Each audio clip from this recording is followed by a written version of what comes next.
Magandang araw sa inyo lahat. Ako pala si Agapito Mediana upang tulipati sa harapan. Druga ay iwasan, kabataan ay pangangalagaan upang kinabukasan ay maingatan. Ang pinagbabawal na gamot makasama ito sa mga kabataan dahil panganib ang dulot nito. Ang paggamit ng druga ng kabataan ay maaaring magdulot ng iba't ibang problema tulad ng problema sa eskwela, problema sa pera, problema sa kalusugan, pagkakabaliw, nagsira ng isipan at kamatay.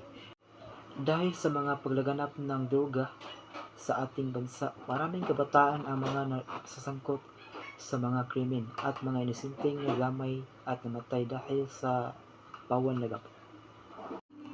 Isa sa mga dahilan kung bakit ginawa namin ang mga petisyon na ito ay para bukasan ang paghihirap ng kabataan sa ating bansa.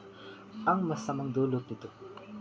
Hinikayat ko ang mga kapwa ko kabataan na huwag gumamit ng pinagbabawal na gamot sapagkat sa bisyo na ito ay walang magandang maidudulot sa ating buhay.